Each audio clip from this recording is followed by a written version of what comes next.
Hi, my name is Semmel. I'm a writer and translator and the author of the Book of Losman, a novel about a man with Tourette syndrome living in Copenhagen, Denmark, who gets involved in a dubious drug trial to find a cure for his Tourette syndrome. I'm also the author of the Substack Bright Boy, A Tourette's Life, and it's part of that Substack that I'm starting to record some videos with people in the Tourette community, whether they have Tourette's or whether they're parents of kids with Tourette's or adults with Tourette's, doctors, whoever. I'm really looking forward to sharing voices from the Tourette's community. So we're going to start this week with Vernell Jones, and I hope you enjoy it. If you do enjoy it, I hope you will subscribe for free to my Substack or hit subscribe on my very, very spare at this point YouTube channel. So, hi Vernell, it's good to see you again. Hello, Phil. Good to see you as well. Yeah. You look nice. I just want to say you're looking nice. You're going to a party, I understand. Oh, yeah. So, well, I want to thank you for taking time to do this little brief interview. This is a brand new feature here on my Substack that I'd like to interview individuals with Tourette syndrome and discuss what it's like for them, essentially. And for now, you are the first person that I'm interviewing for this series. So I was excited that you were willing to come on and do this. So Vernell Jones is an advocate, teacher, and mentor to many with Tourette syndrome. I consider her a friend. We were part of a TICCon presentation this past year, and it was lovely to meet some folks with Tourette's who are like me, a little older than traditionally diagnosed people. She is the owner of Problem Solve Communications, and she is a fierce advocate. And really, one of her passions is teaching healthcare professionals how to work with chronically ill patients. And I wanted to start there. How can you talk a little bit about your background and how you got into teaching healthcare professionals about chronically ill conditions, or chronic conditions, I should say? So this part wasn't really, really hard. And thank you for letting me be a pioneer, firstly, and being on the first on your series. But to answer your question, it wasn't hard because I'm a chronically ill patient and I know how I want people to treat me. And once I figured that out, how I wanted to be treated with dignity, respect, then it's easy to tell the next person, hey, when they talk to you, do this, this, and this.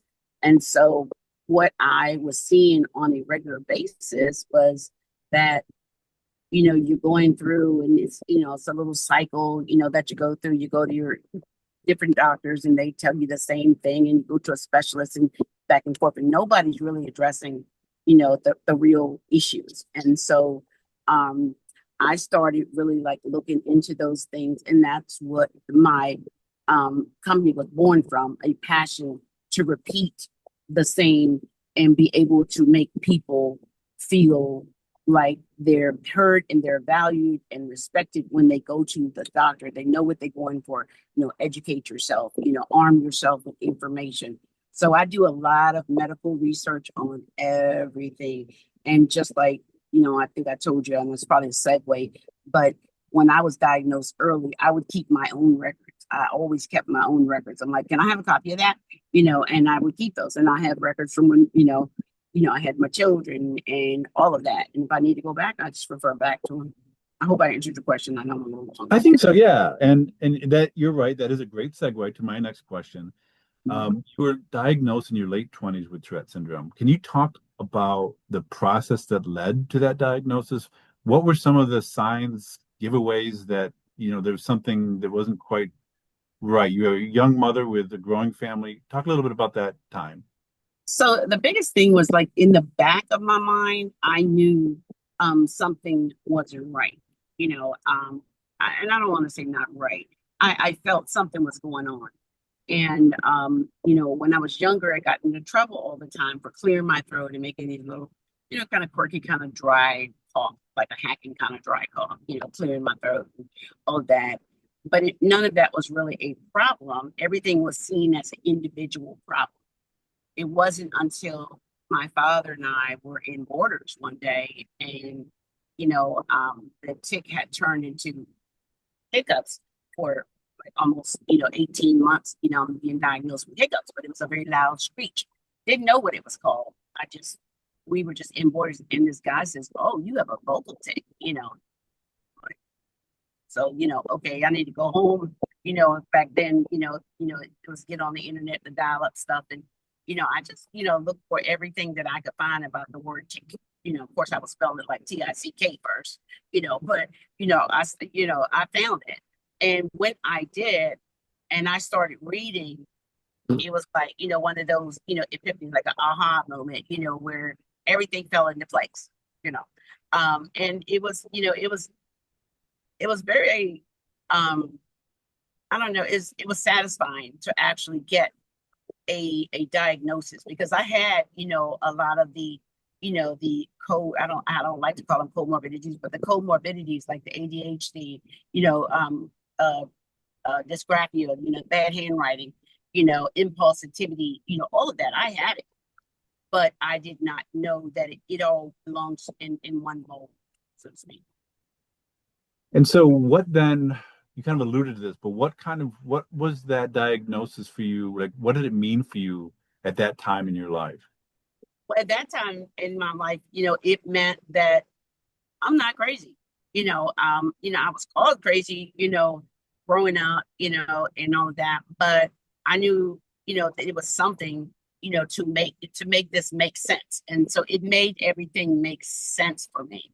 And I was able to say, oh, and I can connect the dots now. And still today, I and still end up connecting more dots, more dots, more dots, as I find out more things. Oh, okay, that's everything has a name. So, I'm finding out more and more, and I get really excited, and I like sharing that, with other people. So, who may not, have the resources that I thirsted for. So I have a really, really big, thirst for knowledge. And so I do a lot of research and everything. And then I go down these rabbit holes and I find out other information. So Yeah. And one of the things, and we can conclude on this with this question, one of the things that I'm really fascinated by, and what I'm really like to do with this series of interviews, is really kind of tackle some of the broader stereotypes, maybe you could say, that are connected to Tourette syndrome. So traditionally, in many views, many people have viewed Tourette's as being like essentially a boy or man type of condition, for more likely for males to get than females. But with your diagnosis, and certainly we all know this is not true today, that this is not simply a condition, male or female, that women get it just as easily and as much as men. So can you talk a little bit about what you might say to a young girl or a woman who's facing this situation and maybe dealing with the stereotype, thinking this can't be me because I'm not a boy, I'm not a man, so I don't get Tourette syndrome. yeah. Well, the first thing I probably would say is that, you know, to really, really, people will tell you about this, I'm sure you heard it too, have tough skin, the stereotypes, but the biggest stereotype with women, I think, is people actually believe that we as women should not be as vocal as we are about it. Somehow we're expected to just, take it all in and, not complain. And we carry a little bit of a heavier load because, you, especially having children, or maybe some of the younger women don't, but you carry a little bit of heavy load and you feel like, is this really me? So, later on, we're doing a thing on a series on imposter syndrome, and it feels like, okay, that's not me. You alluded to that. They're not talking about me, but once you own it and find out what you can and arm yourself, with the tools, that you need, to, so to speak, survive, then you're in a much better place. But for a young woman, is don't um, I don't even want to use it, sensational, let people sensationalize you, because I do feel like, and I know this is a YouTube channel, that some of the shows out there on YouTube, they sensationalize Tourette a little bit, and people look at those extremes or things and say, oh, okay, everybody does that. But the biggest thing about Tourette is that every situation is different. So you may not have read about your own situation, but that doesn't mean that it doesn't happen. You know, one of the classes that we do, the presentations, the most common thing about Tourette is that it's uncommon. So no two people will have the same characteristics, the same tics, the same, you know, comorbidities. You know, I may have, you know, 5 and you may have 2. So, you know, that's the change. So don't look at it, you know, I don't want to say think outside the box, but, you know, look outside the iceberg, because you may not fit everything. It may only be one, you know, as a young person, one, but you go down the road and, you know, stress and life starts happening, and you may have 4, 5, 6 of those, you know, comorbidities or something that they didn't even know was related. So I hope I answered your question again, because sometimes I'll get to talking and, you know, ADHD. Vernell, you did an excellent job, and this is I'm reminded why I wanted to start with you because I feel like you do such a wonderful job of talking about Tourette syndrome and also including your own narrative in that story and your own experiences with the condition, dealing with you know, a later diagnosis than many as well. So thank you so much for being on here, and I appreciate your time. I hope you have a wonderful time at your party, Thank you. Thank you. and we'll certainly be in touch. Okay. Thanks so much, Kyle.